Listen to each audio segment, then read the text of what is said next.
Hey, what's going on, everybody? It's etaprime back here again. Today we're going to be taking a look at a brand new retro handheld console known as the RG40XXV. And some of you may have been a bit concerned because it's been about 2 weeks since Anbernic has released a handheld, but here it is, the RG40XXV. If you've been in the market for a DMG style handheld with a larger screen than their older RG35XX, then this is definitely one you need to take a look at. We've got an analog stick, a little bit of RGB. They've been kind of adding that to everything recently. It's got a 4-inch IPS display that's fully laminated, so we've got some really good viewing angles. And one of my favorite things here is the D-pad. I would love to see this in upcoming handhelds, and of course, we will see more handhelds be released down the road. Round back, we've got our shoulder buttons and triggers. These are non-linear, and we're going to be playing a lot of retro games on this, so it really doesn't need linear triggers on this unit. And one thing you might notice here is there's no battery compartment. So in order to get to that battery, you will have to remove these 6 screws on the rear of the unit. I wanted to give you a little size comparison between the RG35XX, which was their last DMG style handheld. And as you can see, the new RG40XXV definitely dwarfs it.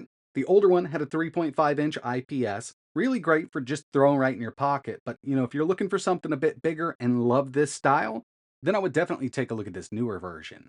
When it comes to I/O, over here on the left-hand side, we've got our volume rocker and a micro SD card slot. Moving over to the right-hand side, power button. We've also got a reset button and one more micro SD. On the bottom, USB Type-C for charging the unit up, or you could use it as OTG. We've also got a 3.5mm headphone jack, and up top, a mini HDMI output, so you can easily connect this to a larger screen. As for pricing, right now, over on their website, you can get $7 off, coming down to $59.99, so 60 bucks. Retail on this is going to be $67. They're offering 3 different color variants. They've got the white version, which is the one we're taking a look at, transparent black, and indigo blue. And keep in mind, with that base price there, you will be getting a 64 gigabyte micro SD card along with it. You can upgrade to 128, 256, it's really up to you. When it comes to the overall feel, personally, I do like it, but I am a big fan of these DMG style or vertical handhelds. If you don't like the DMG style handhelds, then you're probably not going to like this one. But we can actually reach all of these buttons quite easily. It's very lightweight, so holding it just with your thumbs at the very end to reach that analog stick is super easy. The D-pad here is top notch, and we will be getting into some testing. Around back, we've got the clicky triggers and shoulder buttons, but everything else on this unit, minus the analog stick itself, is using conductive pads behind it. I did pull this thing apart so we could get a better look inside of it, and they've been building these retro handhelds for quite some time. I think they do a really good job when it comes to build quality. If you compare this to a really cheap handheld over on AliExpress or eBay, you'll notice that this is very well made. Externally, they are using hex hardware, and here's our conductive pads. So we're not using those mini dome switches here for the face buttons and the D-pad. Even start and select here is using a conductive pad. And along with the design of the D-pad they have here, I think this is another element that really makes that D-pad awesome on this device. Taking a look at the overall specs here, we've seen this before, actually, time and time again with their RGXX devices. With this, we get the H700. It's a quad-core 853 at 1.5 gigahertz, Mali G31 MP2 GPU, 1 gigabyte of RAM.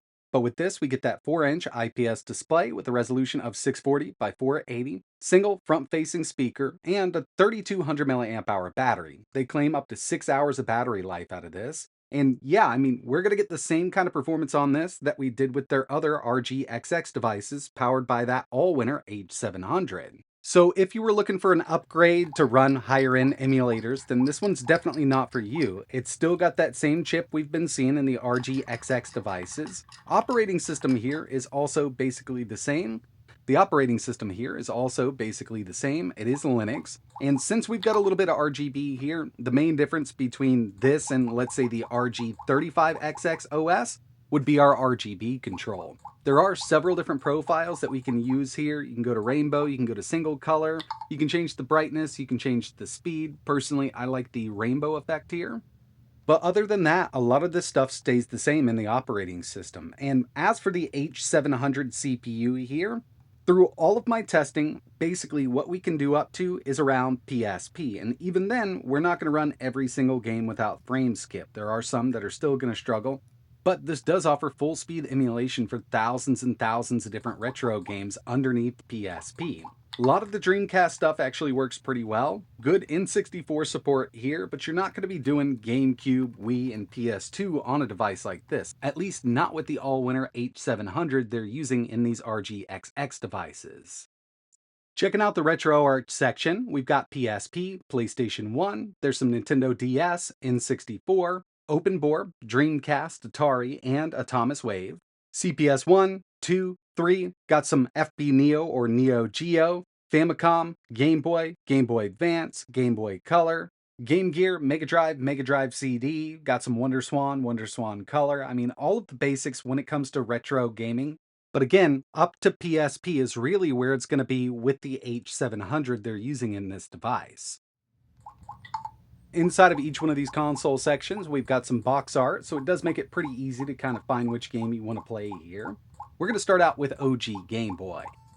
We're using RetroArch right now, and the bezels were already set up for me. We've also got that green tint with the dot matrix shader going. Personally, I do like the look of it. I'm not sure how well it's come across on camera. And with these buttons, you know, the original Game Boy only had 2 buttons, A and B. But we've got 4 face buttons with the layout here. So what they've done is taken the extra 2 and turned them into turbo buttons. And this is the case across the board with, consoles that only had a 2-button controller.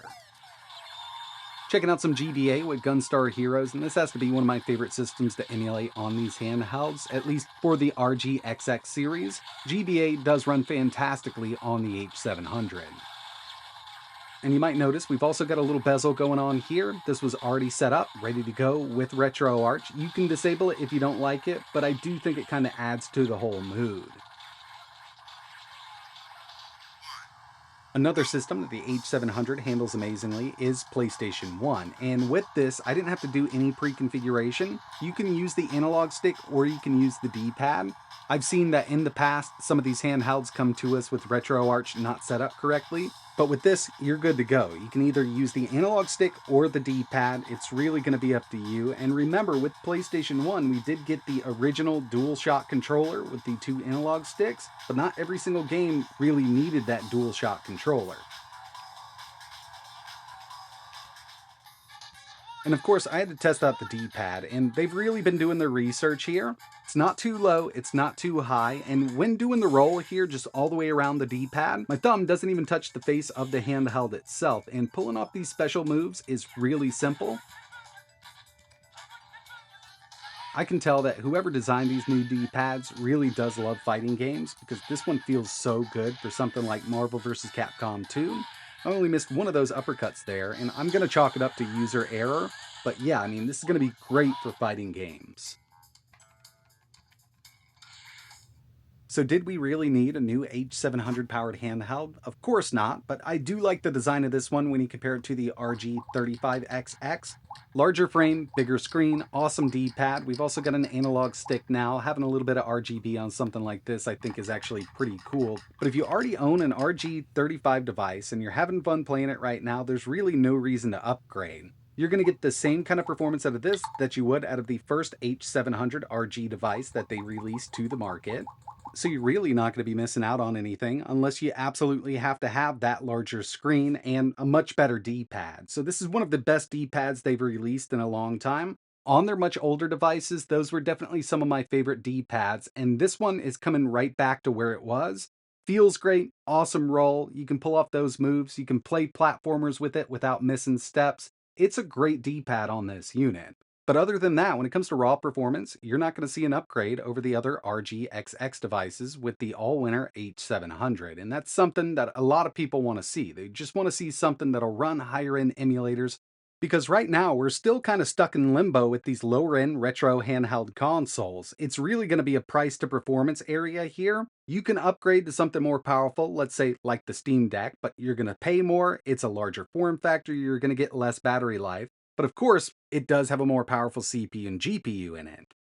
Really, right now, what we've got going on with the retro handheld market is the same CPU used across the board in different form factors. So in the end, it's up to you. Do you want a vertical handheld? Do you want a horizontal handheld? Do you want something with or without analog sticks? A flip-up screen, no flip-up screen, smaller so it'll fit in your pocket, larger so you can actually see the screen while you're playing it and you don't have to hold it right up to your eyeball. But with all of the retro handhelds on the market right now, it does make it a little harder for the end user to choose exactly which one they want. So you really got to look at it like bigger, smaller screen, analog sticks, no analog sticks, and not worry about the CPU right now because with most of these, they've got that H700. Now, when the next gen CPU comes out for something like this, I'm sure we're going to see the same exact thing happen. Different form factors, same CPU across the board. But that's going to wrap it up for this one. I really appreciate you watching. If you're into the RG40XXV, I'll leave a link for Anbernic's website down below. If there's anything else you want to see running on this, let me know in the comments. And like always, thanks for watching.